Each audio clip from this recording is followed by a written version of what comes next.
Bom dia e bem-vindos à audioconferência da Oncoclínicas. Neste momento, todos os participantes estão conectados apenas como ouvintes e mais tarde iniciaremos a sessão de perguntas e respostas, quando as instruções para os senhores participarem serão fornecidas. Cabe lembrar que esta audioconferência está sendo gravada. Gostaria agora de passar a palavra ao Dr. Bruno Ferrari, fundador e CEO do Grupo Oncoclínicas. Por favor, Dr. Bruno Ferrari, pode prosseguir. Bom dia. Obrigado por participarem da nossa conferência de resultados do terceiro trimestre de 2024. Esse trimestre marca um importante ponto de inflexão para a Oncoclínicas do ponto de vista de geração de caixa. E é com esse indicador que eu gostaria de começar. Como o slide 3 na apresentação aponta, foram cerca de 20 milhões de reais de geração de caixa livre no terceiro trimestre.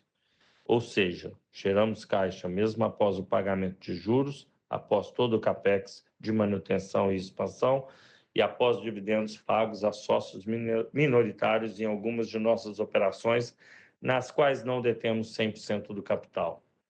A título de comparação, foram aproximadamente 640 milhões de reais de consumo de caixas nos 2 trimestres anteriores a esse, o que faz essa virada muito expressiva. Isso é reflexo de muito trabalho e disciplina que a companhia vem empregando e foi possível por causa de algumas iniciativas e decisões estratégicas que foram tomadas há alguns meses e que agora começam a frutificar. Em primeiro lugar, melhoramos ainda mais nossos recebimentos junto às fontes pagadoras no terceiro TRI. O gráfico no slide 4 mostra a evolução tri a tri do nosso volume de recebimentos desde o início do ano e quanto isso representa da nossa receita líquida, com um índice de eficiência que vem melhorando progressivamente. Como consequência desse avanço em recebimentos, nossa PCLD, ou seja, provisões para glosas e créditos de liquidação duvidosa, caiu para o menor patamar nos últimos 2 anos, conforme mostra o gráfico no slide 5.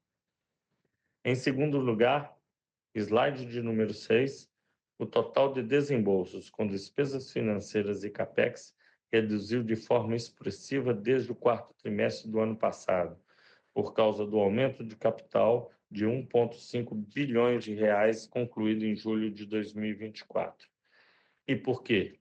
Nos projetos, nos aproximamos da fase final do ciclo de projetos de expansão iniciados desde o IPO, com investimentos progressivamente menores a cada trimestre. Como consequência desse conjunto de fatores, conforme mostra o slide 7, hoje nos encontramos numa relação de alavancagem estabilizada, atualmente em 2,7 vezes dívida líquida sobre o EBITDA, ajustado anualizado. Embora tenhamos muito trabalho pela frente, consideramos essa performance da companhia muito encorajadora por alguns motivos. Primeiro, porque o cenário no setor de saúde ainda é desafiador, e não é possível dizer que viramos totalmente a página quando falamos do ciclo de capital de giro que nos tem sido demandado pelas fontes pagadoras. Houve nítidos avanços, gradualmente, mas ainda temos um caminhar pela frente nesse aspecto. Segundo, porque no ambiente macroeconômico em que o custo de capital volta a subir, gerar caixa organicamente é a tônica financeira dessa companhia. E conforme nos comprometemos, estamos entregando. Somos um barco grande e, por isso, nem sempre a mudança de direção se percebe de um trimestre para o outro. Mas ela chegou e estamos trabalhando fortemente em diversas iniciativas internas para que se intensifique. Por fim, mas não menos importante, acho fundamental mencionar que alcançamos tudo isso enquanto conduzimos uma relevante reestruturação das despesas na companhia, com enxugamento da nossa estrutura corporativa e unificação de unidades redundantes em algumas praças. Destaco isso porque nosso EBIT de lucro foram impactados por algum desses fatores transitórios no terceiro trimestre. Caminhamos para operarmos com mais eficiência num ambiente em que entregar cada vez mais custo-efetividade será crucial. Passo a palavra agora para Cristiano Camargo, nosso diretor financeiro, para que ele possa cobrir em maiores detalhes os números do trimestre. Obrigado. Obrigado, Bruno. No slide 8, começamos pelos destaques operacionais do terceiro trimestre relacionados ao volume de procedimentos e ticket médio. O número de procedimentos aumentou 7,9% no trimestre, quando comparado com o mesmo período do ano anterior, atingindo um total de 174,5 mil, favorecido pela aceleração no volume orgânico de procedimentos. Vale destacar o crescimento sequencial de 0,3% no período. O ticket médio cresceu 4,9% na comparação ano contra ano, bastante em linha com a inflação observada no período. Na comparação últimos 12 meses, o crescimento no número de procedimentos foi de 10,7%, atingindo um total de 682 mil. Já o ticket médio subiu de R$ 9.053 para R$ 9.496 na comparação entre períodos de 12 meses, um crescimento também de 4,9% por conta de repasse de inflação e também mix de novos medicamentos e terapias incorporados aos tratamentos dos pacientes. Seguindo para o slide de número 9, atingimos uma receita bruta de 1,7 bilhão de reais no trimestre, um crescimento de 12,9% em relação ao mesmo período do ano anterior. Vale destacar que desse crescimento, 7,9 pontos percentuais vieram de aumento de volume de tratamentos. Vale também destacar que se trata de um crescimento numa base mesmas unidades, portanto orgânico. O crescimento sequencial de 1,2% contra o segundo trimestre de 2024 foi mais modesto do que o atingido em trimestres anteriores, mas isso foi intencional, na medida em que optamos por reduzir a exposição a algumas fontes pagadoras durante este trimestre para priorizarmos a geração de caixa. Explicando em maiores detalhes, a companhia tomou uma decisão comercial de estabelecer um teto de exposição e, portanto, de faturamento para certos clientes que usualmente são mais intensivos de capital de giro por praticarem prazos de pagamento mais longos. Isso colocou menos pressão sobre o nosso capital de giro e também criou incentivos para que esses clientes buscassem reduzir seus saldos em aberto conosco, melhorando nossa geração de caixa operacional. O outro lado da moeda é que, por causa disso, sofremos com uma menor alavancagem operacional durante o terceiro trimestre de 2024, o que se refletiu em margens menores, mas acreditamos que o balanço geral foi positivo, dada a performance em geração de caixa. Seguimos monitorando essa dinâmica no que tange às condições do setor permitirem reacelerarmos o top line. Mas, como colocado pelo Bruno anteriormente, a prioridade da companhia é a geração de caixa livre de forma consistente e a gradual redução da alavancagem. Mesmo assim, a fotografia para os últimos 12 meses de 2024, gráfico da direita, mostra um crescimento acumulado da receita bruta de quase 16%, bem acima do que o setor de oncologia tem crescido, o que implica em ganho de market share. No slide 10, a receita líquida, 1,6 bilhão de reais no terceiro trimestre de 2024, primeiro gráfico à esquerda, com crescimento ano contra ano de 16,6% e sequencial de 4,3%. Aqui, a performance foi bem mais forte do que a da receita bruta, por causa da expressiva redução da PCLD no trimestre, que mostramos no slide seguinte, de número 11. Houve uma expressiva reversão de provisões para glosas no trimestre, em decorrência da performance favorável de recebimentos. Como sempre falamos, nossa política de provisionamento de glosas é bastante rígida. Por causa disso, ela tende a ser mais punitiva ao P&L durante ciclos como o qual atravessamos nos últimos 2 anos, em que as fontes pagadoras foram muito pressionadas por altas taxas de sinistralidade. No entanto, na medida em que o cenário começa a mudar e aceleramos os recebimentos, começamos a ver o oposto acontecer. Vale apenas o aviso cauteloso de que o patamar de 0,5% do terceiro trimestre de 2024 não é o que devemos ver pela frente, porque está favorecido por reversões. Mas chamamos a atenção para a tendência de redução da média móvel da PCLD, um indicador mais apropriado na nossa visão. Passando para o slide 12, cobrimos o lucro bruto e a margem bruta em maiores detalhes.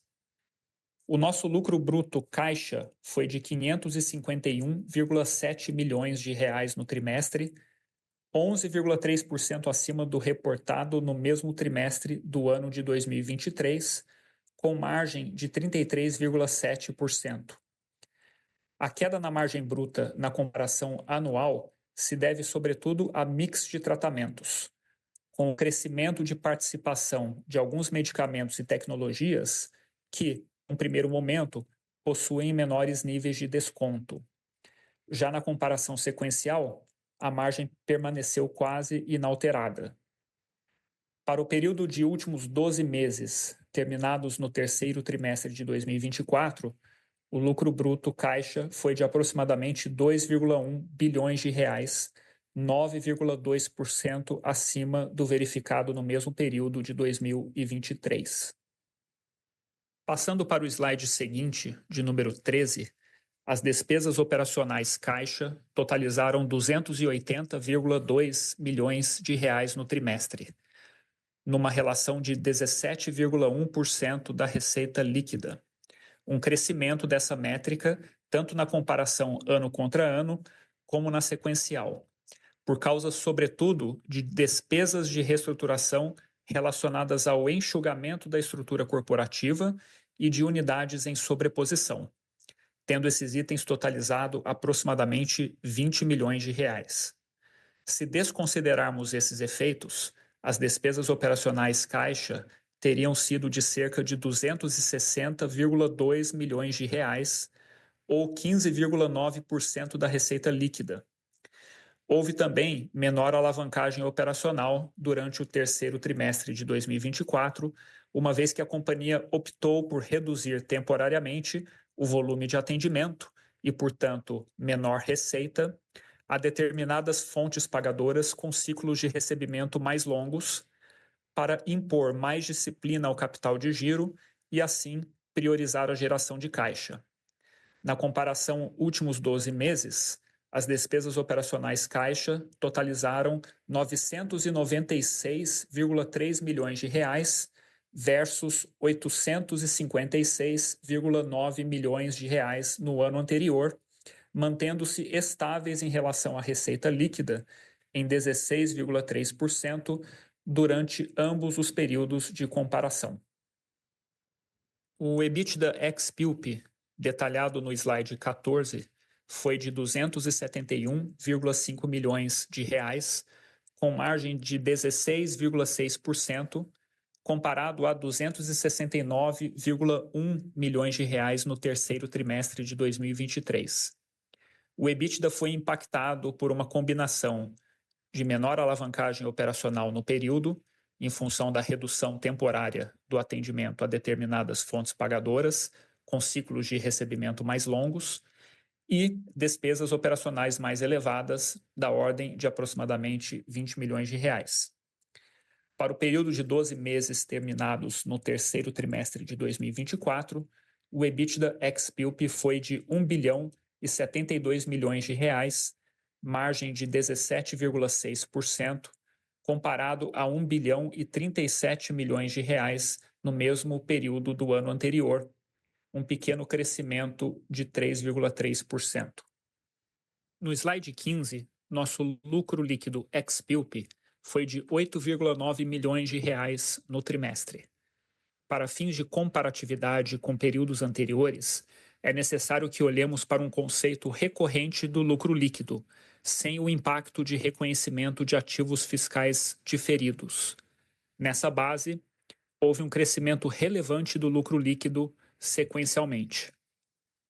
Durante o terceiro trimestre de 2024, o prazo médio de contas a receber foi de 111 dias, conforme mostra o slide de número 16. Para o mesmo período, o prazo médio de contas a pagar foi de 82 e o de estoques foi de 20 dias. Como consequência, o número de dias de capital de giro do trimestre foi de 49, uma melhora relevante em relação ao primeiro trimestre de 2024. No slide 17, o fluxo de caixa livre do terceiro trimestre de 2024, medido como a geração de caixa operacional menos pagamento de juros, CAPEX, de manutenção e expansão, outros pagamentos, tais como parcela antecipada para projetos BTS, e dividendos a sócios minoritários, foi positivo em 20,3 milhões de reais. Isso foi possível em função da performance positiva em geração de caixa operacional, com a melhora na dinâmica de recebimentos e, consequentemente, de capital de giro, do menor volume de despesas financeiras após a melhora da estrutura de capital da companhia, através do aumento de capital, e da maior disciplina em CAPEX no período. Como reforçado anteriormente pelo Bruno, trata-se de uma forte reversão em relação a trimestres anteriores, em que a companhia havia consumido caixa. Essa tem sido a prioridade número 1 da Oncoclínicas, sobretudo no contexto de um cenário macroeconômico de elevação do custo de capital. Como consequência, a alavancagem da companhia se manteve praticamente estável em 2,7 vezes dívida líquida sobre o EBITDA ajustado anualizado, conforme mostra o slide seguinte, de número 18. Por fim, no slide 19, nosso cronograma de amortização, que se encontra bem perfilado. Com isso, encerramos a parte expositiva da apresentação dos resultados do terceiro TRI de 2024 e abrimos para a sessão de perguntas e respostas. Obrigado. Senhoras e senhores, iniciaremos agora a sessão de perguntas e respostas. Para perguntas por áudio, por favor, clicar no ícone levantar a mão no botão inferior de sua tela. A nossa primeira pergunta vem do senhor Ian Seskin, do BTG Pactual. Por favor, senhor Ian, pode abrir o seu áudio. Bom dia, Bruno, Cris, Isaac. São duas perguntas aqui do meu lado. Primeiro, sobre crescimento, né? A gente vê que a toada de crescimento desacelerou um pouco aqui para o terceiro trimestre, muito bem justificado por vocês durante a apresentação. Dado, né, o foco em priorização de caixa, eu queria entender se a gente pode assumir esse nível de crescimento mais próximo de low teens como um nível sustentável de crescimento aqui para curto, médio prazo. E a segunda pergunta sobre glosa e ciclo de recebíveis, eu queria entender um pouco sobre o impacto, né, do efeito da reversão de provisão de glosas para o capital de giro, né? A gente percebe ali que a linha de recebíveis aumentou, né? O ciclo de recebível aumentou versus o último trimestre. Eu queria entender um pouco dessa expectativa, né? Quando vocês esperam receber esse montante relativo às glosas, né, e em quais operadoras, né, ou categoria de operadoras que se encaixam nessa categoria das operadoras que renegociaram as glosas nesse trimestre. Obrigado. Oi, bom dia, Ian. É o Cris aqui. Eu vou começar com a resposta à primeira, a primeira parte da pergunta sobre crescimento, né? A gente, como detalhado, né, no call, a companhia tomou uma decisão de caráter, eu diria que tanto comercial, mas também estratégico, né, nesse trimestre, no sentido de reduzir a exposição. Então, só para deixar bem claro, a gente não terminou nenhum contrato, né, com nenhum cliente, nenhuma fonte pagadora. O que a gente fez foi fechar um pouco as torneiras, digamos assim, principalmente de atendimento, né? E aí a gente está falando sempre de novos atendimentos, né? Sem obviamente, interrupção de atendimentos a pacientes existentes, mas novos atendimentos, a a um conjunto de fontes pagadoras que, historicamente, sempre foram mais intensivas, né, do ponto de vista do ciclo de capital de giro, pelo prazo de pagamento mais estendido, e isso é porque, né, existe um trade-off, né, entre você atender mais e portanto, gerar mais receita versus a exposição que isso gera, né? Então, o viés que a gente tem aqui é um viés de exposição de crédito nome a nome e a gente controla e monitora isso constantemente. Para que a gente pudesse privilegiar a geração de caixa, a gente tem falado isso há algum tempo, que um free cash flow print, né, era a meta da companhia, né, em algum trimestre ainda nesse ano, e a gente passar a operar nesse patamar. Por causa disso, a gente não cresceu tanto quanto poderia ter crescido no TRI, né? A gente acabou crescendo receita bruta 12,9%. Esse crescimento poderia ter sido maior, mas ainda assim a gente está falando, né, de um crescimento aí de low double digits, um crescimento acima do que é o crescimento do setor de oncologia como um todo, né, que está mais ali entre 9 e 10. Então isso implica em ganho de market share para a companhia, até porque desse nosso crescimento quase 8 pontos percentuais vieram de volume, né, de atendimentos. Então, de novo, a gente reforça a qualidade desse crescimento, um crescimento predominantemente carregado, né, por aumento de volume de tratamentos. É um crescimento base mesmo as unidades, né? Isso é importante também reforçar. A gente não tem aquisições poluindo esse número, né, na comparabilidade. Então, a gente está satisfeito com essa, né, com o resultado dessa combinação. Um outro efeito colateral disso é que, na medida em que a gente, como eu disse, né, usando essa analogia, a gente fechou um pouco as torneiras aí né, da exposição a algumas fontes pagadoras. Isso, inclusive, criou um incentivo correto para que muitas delas buscassem ter um saldo em aberto conosco menor do que a média histórica, o que acabou favorecendo, né, impactando positivamente a nossa performance de recebimentos. A gente teve recorde de recebimentos no TRI, foi mais de 1,5 bi, né, de recebimentos caixa, e esse foi o grande, né, junto com, né, a disciplina em CAPEX e redução da despesa financeira, né, os três grandes promotores, digamos assim, né, da performance de free cash flow no TRI. E então a gente entende esse patamar como sustentável do ponto de vista, né, de crescimento de top line. Lembrando que a gente pode sempre reacelerar, né?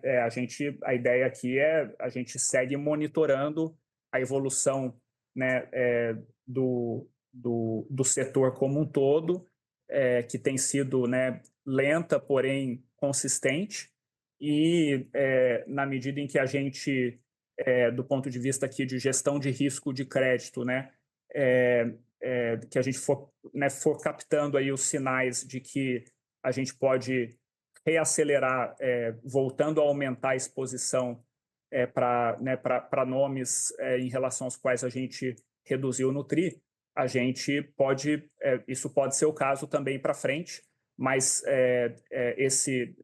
se a gente tiver uma combinação de low double digits, né, de crescimento orgânico, com geração de caixa livre progressivamente aumentando, é justamente isso que a gente está buscando. Sobre glosas, a gente viu nesse TRI essa reversão, né, bastante expressiva, justamente porque o histórico de recuperação suporta essa reversão. Então, essa reversão não veio em antecipação à expectativa de recuperação de glosas. Ela veio porque a recuperação de glosas está acontecendo num ritmo né, que suporta essas reversões. Agora, lembrando que 0,5% é um número muito baixo, porque ele é fora da curva, assim como 3,8% também, que a gente chegou a ter há alguns trimestres, também era fora da curva. Então, a gente chama atenção para a nossa média histórica, né? A gente sempre operou mais próximo de 2 a 2,5%, e é esse o patamar que a gente entende como, né, a gente sempre olha para o histórico e aqui fica de novo, né, o aviso cauteloso para ninguém esperar que esse número seja né, no patamar de 0,5% nos próximos trimestres, não vai ser o caso. Perfeito, obrigado, Cris. Nossa próxima pergunta vem do senhor Leandro Bastos, do Citi. Por favor, senhor Leandro, pode prosseguir. Oi, bom dia, pessoal. Obrigado. São duas perguntas aqui. Primeiro, eu queria explorar um pouquinho a parte de margem bruta, né, assim, a despeito dessa reversão de glosa. A margem bruta veio um pouco abaixo, vocês comentam aqui, efeito de mix. Se vocês puderem explorar um pouquinho aqui, quais que foram os principais ofensores de uma margem bruta mais pressionada e o que dá para esperar aqui de um recorrente, de uma tendência para frente? Essa seria a primeira pergunta. A segunda é sobre o guidance de alavancagem no final do ano ali por volta de 2 vezes, se está mantido e se vocês puderem discutir quais que seriam as alavancas aqui para chegar nesse patamar. Obrigado. Oi, Leandro, bom dia. Sobre margem bruta, acho que vale destacar dois aspectos importantes que ajudam a explicar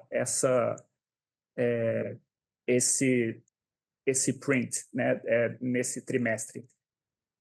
Primeiro que, justamente por essa decisão por parte da companhia de reduzir exposição a um conjunto de nomes, né, que são tradicionalmente fontes pagadoras que levam mais tempo para pagar, a gente acabou tendo um efeito negativo na margem bruta, porque esses são nomes que, se a gente fosse olhar caso a caso, do ponto de vista de margem de contribuição, eles tendem a ter uma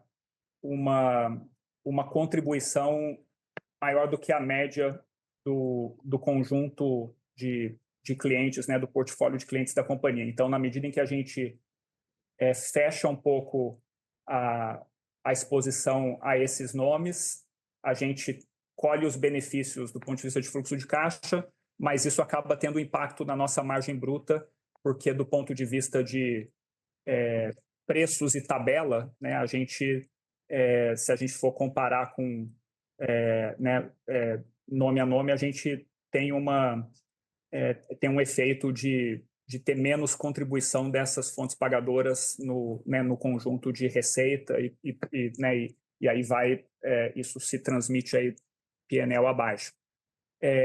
Um outro fator é que a gente tem um impacto de mix de medicamentos utilizados em protocolos, e isso é bem importante para a comparação ano contra ano, né? Então, terceiro TRI desse ano versus terceiro TRI do ano passado, que diz respeito à introdução de novas drogas e novas tecnologias, e aí muito ligado à questão de terapias-alvo, em que a gente está falando de drogas mais recentes, com menos competição e, portanto, menos descontos, né, ou descontos menores do que o conjunto, né, da cesta que já existia. Isso é algo que a gente vê como transitório, porque historicamente a gente tem a gente passa por ciclos assim, né? Todo ano, especificamente em que tem uma introdução de uma tecnologia relevante e que a adoção acaba sendo relativamente rápida, né? Porque os resultados clínicos, né, e as evidências científicas justificam a adoção, a gente incorpora esses medicamentos nos nossos protocolos. Eles, num primeiro momento, oferecem margem de contribuição também menores, porque a gente tem menos descontos, mas progressivamente, na medida em que a gente aumenta o volume de compra desses medicamentos, porque a adoção vai se expandindo e porque vão surgindo drogas que competem, a gente consegue recompor essas margens. No final, né, no frigir dos ovos, é um pouco daquela história, né? Margem bruta é bom, mas não paga a conta, né? A gente está focado aqui em geração de caixa, então a tônica sempre vai ser, né, tem sido já há alguns trimestres, mas a gente não tinha conseguido entregar isso ainda porque existia um legado, né, de desembolsos né, que era uma inércia de CAPEX que a gente não tinha como deixar de fazer, mas agora vai ficando mais claro que, né, o foco da companhia é privilegiar geração de caixa, mesmo que isso implique, em alguns momentos, pontualmente, margem menor ou crescimento um pouco menor. Isso para a gente não é um fator de incômodo, porque, de novo, a gente continua crescendo double digits, é um crescimento orgânico, e do ponto de vista de margem, a gente está bem seguro por já ter visto esses ciclos anteriormente, e a gente sabe muito bem de onde isso está vindo, né? É de uma decisão comercial da companhia, que ela pode reverter a qualquer momento, e da introdução de novas drogas, que também isso tende a ser suavizado no médio prazo. Obrigado, Cris. E sobre o guidance de alavancagem? Esse guidance está mantido, Leandro. Acho que um ponto importante manter é que, justamente agora no terceiro TRI, por causa dos one-offs, né, que a gente acabou tendo nas despesas, isso impactou o número do EBITDA. A gente, né, e pela receita mais, né, que veio mais soft, né, então a gente teve uma perda né, de alavancagem operacional no TRI. Isso deixa a conta né, da alavancagem, na nossa visão, poluída para o terceiro TRI, mas a gente, né, como o guidance fala em um EBITDA do quarto TRI anualizado, a gente não está mexendo nesse guidance para o final do ano. Tá joia. Super obrigado. Bom dia. Obrigado. Nossa próxima pergunta vem do senhor Gustavo Tizeu, do BofA. Por favor, senhor Gustavo, pode prosseguir. Bom dia, pessoal. Obrigado por pegar. Nossas perguntas são duas aqui do nosso lado também. A primeira eu queria explorar um pouquinho, acho que é um follow-up, o pessoal já vem perguntando bastante das possibilidades de geração de caixa e tentar entender um pouquinho o ciclo dessa nova estratégia. O que dá para esperar um pouco de linhas aqui? A gente viu essa piora nos recebíveis ligado às glosas. Então, assim, quando você muda essa estratégia para pegar um cara que os recebíveis deveriam estar demonstrando uma melhora, e quando você tira esse impacto glosa ali embaixo, quantos dias de recebíveis está chegando? E aí, daqui para frente, essa estratégia deve continuar abaixando bastante isso? Tem algum target, alguma visão de qual que é o ponto eficiente entre você entregar um pouco de margem e ter esses recebíveis mais baixos? E a segunda questão é sobre o minoritário. Ele vem aumentando nos últimos trimestres, né? Foi 10 milhões no primeiro TRI, 16 no segundo e agora chegou em 19. A gente tinha uma cabeça que poderia reduzir com o tempo, mas que sempre tinha aquele equilíbrio com as novas JVs que poderiam aumentar. Isso de fato é crescente daqui para frente por causa das JVs e talvez no longo prazo aqueles 10%, 7%, 15% não seja bem isso, seja algum nível um pouco superior? Qual que é a cabeça da empresa para esses níveis de longo prazo? Obrigado, pessoal. Oi, Gustavo, obrigado. Eu vou começar respondendo sobre os pontos, né, que impactam geração de caixa, né, e a questão de recebíveis. Depois eu passo para o Isaac endereçar a questão dos minoritários. O que a gente tem feito, né, ao longo dos últimos 3, 4 trimestres, do ponto de vista de iniciativas para maximizar geração de caixa, não só essa frente, né, dos recebíveis, e aí a gente precisa olhar, né, a evolução do filme, né, e não a foto só específica do TRI. A gente chegou a ter 118 dias, né, de recebíveis no primeiro TRI, e a gente cai para 111 agora, né?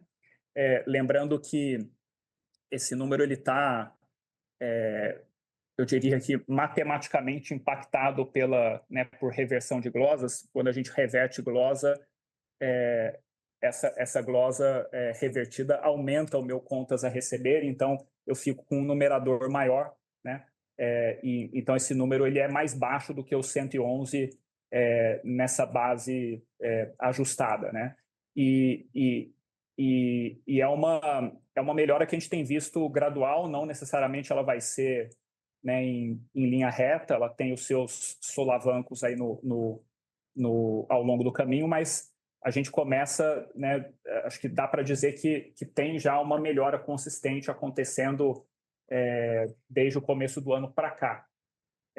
A companhia está muito focada internamente num trabalho também de redução do nosso prazo médio até que a conta seja enviada para os planos de saúde, né? Então, tem um trabalho de ganho de eficiência interno que a companhia tem executado. Isso começou a se acelerar a partir da nossa parceria com a Accenture no nosso back-office, inclusive, né, de ciclo da conta, a partir de abril desse ano, e a gente tem aprofundado esse trabalho. Então, tem muita iniciativa interna no sentido de ganhar também eficiência dentro de casa para que, né, do processo de autorização até o envio da conta para a fonte pagadora, a gente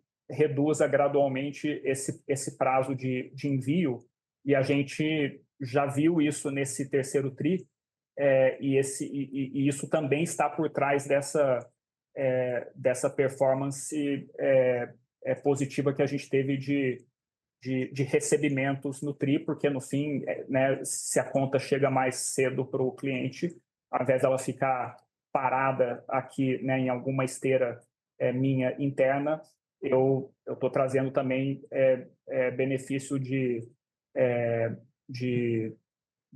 né, para o meu working capital, que não necessariamente aparece no prazo médio de recebimento, né?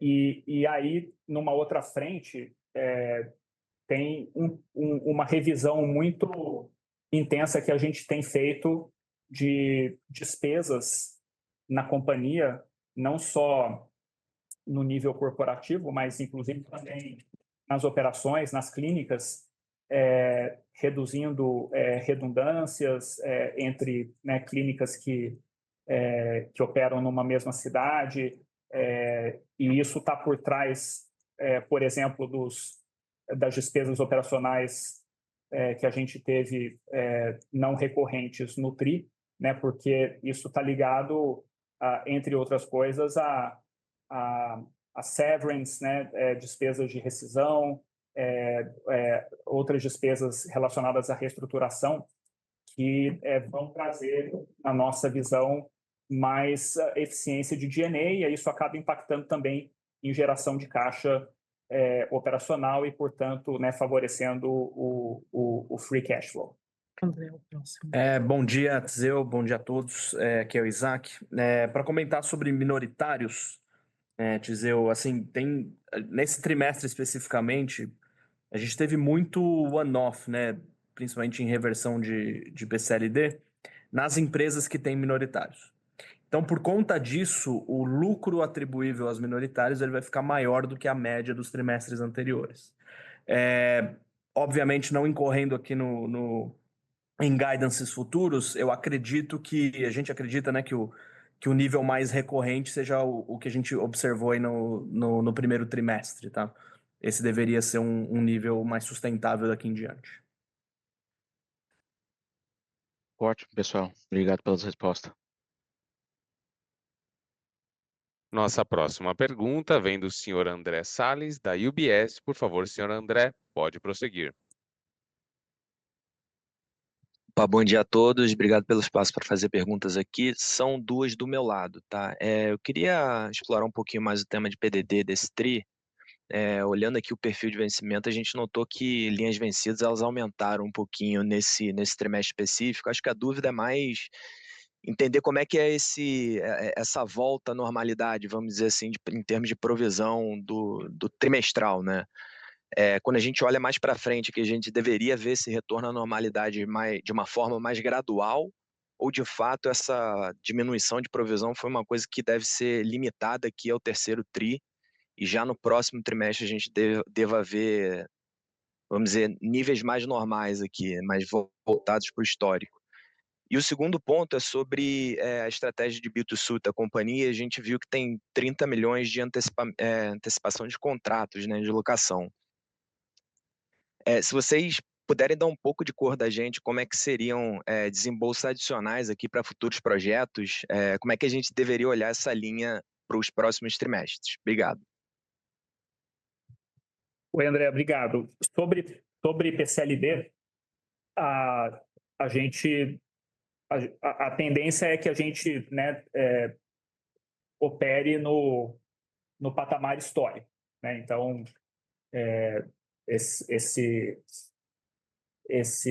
de novo, né, assim como 3,8 que a gente já chegou a ter, né, 3,8% era né, um patamar que, né, não era sustentável. A mesma coisa se aplica para o 0,5%. Com relação aos BTS, a gente tem né, contratualizado para os projetos de BTS em andamento pagamentos feitos de forma antecipada, porque quando esses projetos foram negociados lá atrás, esses pagamentos entraram na conta de preço de aluguel, né, que a companhia vai pagar para cada um desses ativos.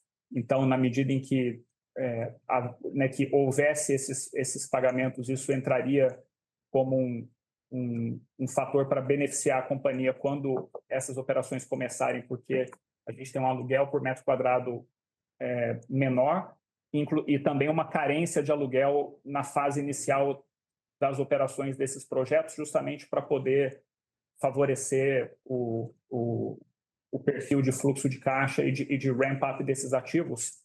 Mas essa sequência de pagamentos acabou nesse TRI agora. Então, esse pagamento de aproximadamente 30 milhões, ele foi o último dessa sequência de pagamentos. Então, a gente não vê mais esses pagamentos agora do quarto TRI para frente, que, de novo, na nossa análise, deveria favorecer ainda mais geração de caixa dos próximos TRIs para frente. Perfeito, super claro. Obrigado pelas respostas. Nossa próxima pergunta vem do senhor Luca Marquezini, do Itaú BBA.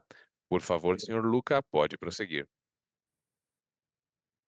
Bom dia, pessoal. Obrigado por pegarem nossa pergunta. Aqui seria em relação a despesas operacionais, aqui, né, a gente sabe que teve um impacto, de 20 milhões por conta de reestruturação corporativa, então acho que a nossa ideia seria entender o quanto dessa reestruturação já foi concluída, assim, ou se a gente deve esperar impactos, vindo de rescisões nos próximos trimestres, né. Então se puderem comentar um pouco, sei lá, sobre a evolução dessa reestruturação corporativa, acho que ajudaria, por favor.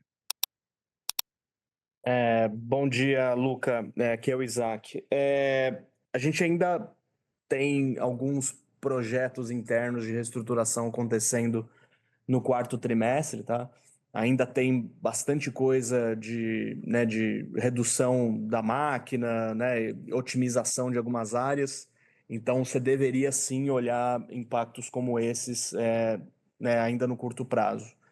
A intenção nossa aqui, obviamente, é melhorar esse índice de despesa sobre receita para os níveis mais baixos, como a gente viu em anos anteriores. Então, aqui a grande questão dado que no curto prazo aqui a gente tem um crescimento menor, a intenção é adequar a estrutura administrativa da companhia para esse nível de crescimento inferior que a gente está vendo nesses próximos trimestres. Então, essa é a intenção. A gente deve ver ainda algum impacto no quarto trimestre, mas depois disso eu imagino que seja bem menos significativo. Perfeito, Isaac, obrigado.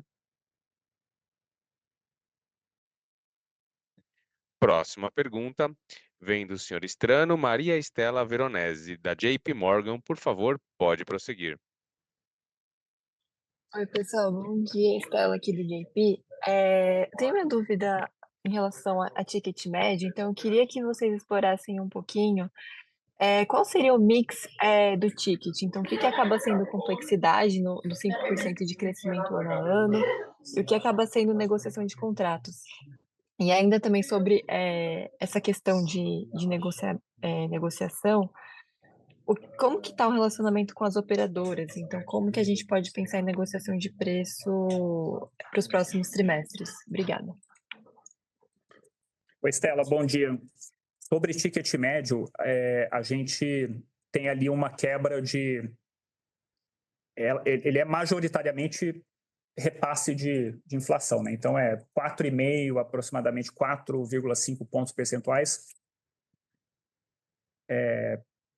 repasse, né, de inflação, e aí ele tem algo como quase 50 basis points de complexidade, porque houve sim, né, adoção de complexidade maior, sempre acontece, né, mas ela vai entrando gradualmente, né? Então esse é o breakdown desses dois elementos. E sobre repasse de preços e negociação, essas discussões são contínuas, né? Então a gente segue em discussões com as fontes pagadoras, e a expectativa que a gente tem é uma expectativa de repasse da inflação acumulada terminando os ciclos aí de cada um dos contratos. Nada muito diferente do que, né, historicamente sempre foi a média, e a gente vê um retorno à normalidade aí passado esse período, né, principalmente dos últimos 2 anos em que as discussões foram bem mais duras. A gente vê isso voltando para uma normalidade histórica. Perfeito. Obrigada, Cris, pelas respostas. Encerramos neste momento a sessão de perguntas e respostas. Gostaria de passar a palavra ao Dr. Bruno Ferrari para as considerações finais. Por favor, Dr. Bruno, pode prosseguir. Mais uma vez, gostaria de agradecer a todos pela presença na nossa teleconferência de resultados, dizer que a companhia permanece à disposição de todos para quaisquer esclarecimentos de dúvidas. Muito obrigado, boa tarde. A audioconferência da Oncoclínicas está encerrada. Agradecemos a participação de todos, tenham um bom dia e obrigado por usarem Voxcom.